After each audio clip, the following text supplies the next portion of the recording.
this is the SITREP for the day of 560 to 561 for the 6th to the 7th of September. So some conclusions. So the most shocking thing I would say, a few things, is the Russian restarting this offensive, as I just mentioned in the SITREP. Me saying them weak, really triggered the Russian Defense Ministry very hard.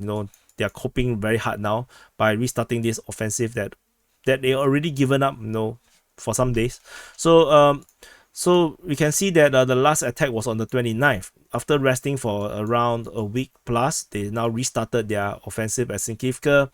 And let's see how long this time round will go. Let's see will they even go beyond a week, or it's just a one-day thing, just to cope. Kaistivka seeing fighting, probably nothing much. Myroshnikov, yeah, let's see how this goes. Another one of this interesting part is this offensive near Khimik. Khimik is this town, in case you forgot, the ninth district of Adiyevka city. Russian Defense Ministry claim that the Ukrainians are attacking near Khimik, but based on information from Deep State and Surya Map suggests that it's actually nearer to Opitne.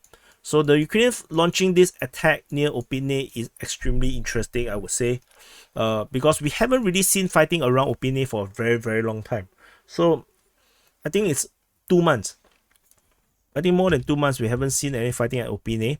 So Ukrainians launching this attack, it's very interesting. I think the Ukrainians are trying to stretch the Russian forces. They are really trying to attack in multiple places and to cause strategic confusion on the Russian side, to decide where they really want to concentrate their forces. Ukrainian Defense Ministry continue to report all this weird stuff about fighting around Adiyevka without specifying where. So I also not sure where. And this attack also involved fighting around Vasile. So Opitne, Vasile, yeah, very, very interesting. Whereas the Russians kind of just do their own thing. Ukrainian Defense Ministry say that the Russians are attacking Karemik and Novo-Kalinove region. Yeah, so no, but this one is really the one that I really want to take note of. And otherwise, heavy fighting continues in the southern part. Russian forces is about to be pushed out. They just left with this little bit of land, with Ukrainian forces continue to fan out and capturing more and more ground around Klishevka. Even in the southeastern part, they are also moving. So I think Russian forces won't be able to last long without reinforcement or some kind of a new strategy or new tactics around this region to pincer or to distract them or to attack in a different vector. Then I think the Russian forces will have to withdraw into the forest line, forest region here out of Klishevka, and that will be a major victory for the Ukrainians to recapture Klishevka. Andriivka continues to be this one hell of a town, small little town that cannot just refuse to lose, with Ukrainians trying to pincer head on and nothing works. Geolocation shows that the Russians are still here, so very interesting. And Ukrainian forces, however, did make good progress around the railway track as they continue to push in this area here. And the Russians will going to be finding it harder and harder to hold this ground. There will be one point where it will break. Once it breaks, then the Ukrainian forces will be able to go towards the highway. But of course, this arrow that I'm drawing will take a month or two perhaps. So yeah, don't get too excited about that. This Ukrainians are making good progress at Bakhmut, but over at this Donetsk front, over at Novodonetsk region and Novodomayosk is going to hell. It's so bad that even the Deep State UA have to comment that we hope that no one will ever storm the settlement, referring to Novodonetsk head on. Like it's just, they say that the village is cursed. So yeah, the cursed village of Novodonetsk is now getting attacked from 3 different directions by the Ukrainian forces, and the mainly is by the 38th, I believe, 38 mechanized, and as well as the 37 mechanized, with the 35th Brigade also coming to Zolotan Neva is likely to join the battle. So yeah, let's see whether they can break the curse. Novomayorsky region is pretty much not as interesting to the Ukrainians. Probably this is more of what they want, because like I mentioned before, to secure Uruzhany they need the buffer zone, and they believe that capturing Novodonetsk will give them the buffer zone.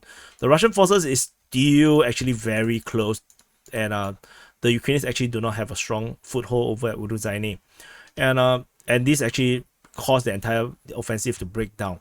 So that is a problem for the Ukrainians. They did try to do some skirmish east of Uruzhany, but not going to do much things there. And of course, the Ukrainian Defense Ministry continue to project their own offensive on the Russians. They say that the Russians are attacking south of Prishaytivka. I find this extremely hilarious. Yeah, clearly against the tide of war. Russians counter-attacking with a limited way around the western part of Staromayorsky. I don't think this much. I believe that what is happening now is that the muddy season is going to be coming soon, as the autumn is approaching pretty fast, and I think everyone is just trying to quickly rush for a better tactical positions before things start to get muddy and difficult to progress. And so I think that's why we are seeing so much action. It's not just the Ukrainians attacking, the Russians are attacking as well. Russians attacking here in the north, Ukrainians attacking here, and also in the Adivka region here. Yeah, you can see that it's pretty much here and there. There's no pattern to it. Everybody is just doing their thing, trying to establish better tactical positions. So I believe everyone is just preparing for what's to come as the weather turns colder. Over at this Orikhiv sector, the Ukrainian forces continue their attack around the Robotyne region towards Novoprokopivka, and from the northeast as well towards Verbove. There's another big attack in the northwestern part of Verbove, and there is geolocation of Ukrainian forces over here. Which shows that the front line is probably more or less correct. And then we actually still have reinforcement coming through, with the 71st Jaeger coming over to join the battle. So the Ukrainians are definitely not going to give up their offensive just yet. The Zaporizhia offensive continues strongly, with the Ukrainians continue to use infantry-centric attacks against the Russian forces that is holding the line. But as of 3 days ago, I don't think the front line actually changed much. The front line have not really changed. We remain more or less at the same region.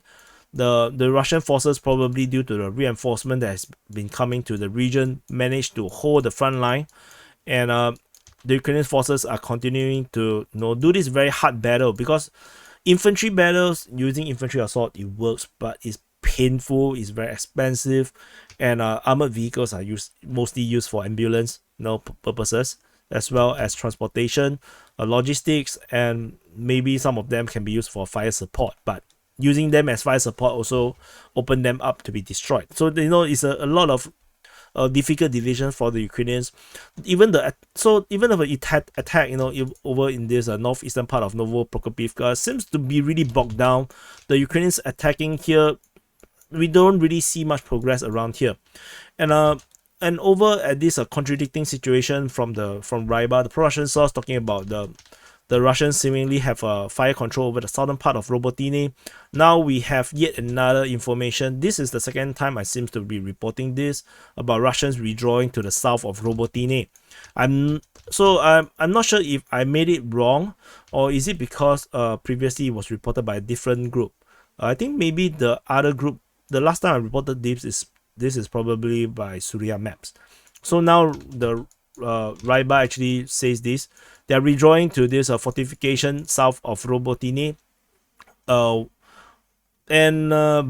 the Russian sources continue to claim that they have a lot of fire control over at least the southern part of Robotyne, and the Ukrainians are unable to break or secure this settlement due to this heavy fire control over this part. And Ryba simply says that the Ukrainian forces, the village is basically in the gray zone, and it's not possible to hold positions within Robotyne. And I did actually add another source from Raiba, but I deleted it, basically claiming that the Ukrainians are not stupid enough to just keep entering into this area here and get killed. So this is particularly weird. And if you look from the strategic standpoint, the Ukrainians could have flanked this position, but they did not. And this actually shows that because they did flank from here, right? They did flank from the east, but they didn't flank from the west. This clearly shows that the Russians still have control over these heavy trench lines on the western part of Robotine, and this will continue to be a massive problem for the Ukrainians to try to secure Robotine, because you need buffer zones from to the east and to the west. Then you can actually make this massive push forward to control another buffer zone. Without this, the Russians can continue to fire control or launch raids, like what happens in the previous geolocation from the previous SITREP, that a commander of the 47th Brigade got killed over this region here by Russian artillery, simply because they just didn't have the buffer zone, and holding any positions near the front line is just hazardous to your health. So remember to brush your teeth every day and eat an apple a day to keep the doctor away. But if you're on the front line, eating the apple will not going to save you from bullets and shells. So save the apple, leave it to your civilians. And so that's all from the Orikhiv sector, I would say. The other big story is this Ukrainian raid.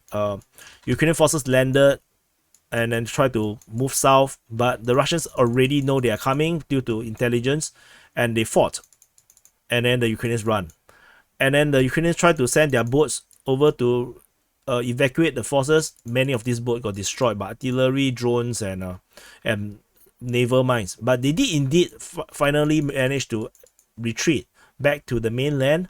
But this entire battle is a waste of human life, and Russians also hit one of these trucks that was traveling through Kupyansk to try to go to evacuate these forces, got hit as well. Allegedly from the Russian sources claiming that 20 different Ukrainian soldiers were killed in this operation. Although it seems like a lot of things for Ukrainians for 20 soldiers. So it looks like a big battle, but it's actually not. It's just a small skirmish. But yeah, this is something that had happened. And last but not least was this shocking news that depleted uranium shells is now claimed to be already been using since spring, which means that the Ukrainian forces, according to the Russians, had already been using depleted uranium munitions for months already. And I'm not sure if this is true, but I think this is something definitely to take into account. So anyway, thank you for watching, and sorry I didn't have any reports yesterday because I was not feeling well. I was really not well yesterday, so I wasn't able to even do the mapping yesterday, and I actually have to sleep early. Despite going to football, it was a terrible game. It was really difficult to play because I wasn't feeling very well. Yeah, so today I'm still not fully 100% yet, but it's much better that I can actually do some work. So thank you for watching, and for those that are wondering where's the SITREP, if you haven't been watching the past few days, the SITREP is now behind the paywall. You can actually access it by becoming a YouTube member or becoming the DPA Sergeant, Officer, or General in any of these platforms that is supporting DPAs financially. On Patreon, Coffee, Boosty, or Locals, all of these will have access if you are paying member of the SITREP. And otherwise, you can continue to enjoy the conclusions of the SITREP. Is still available for free, and you just need to watch some Google ads. So anyway, thank you for watching, and I'll see you in the next update.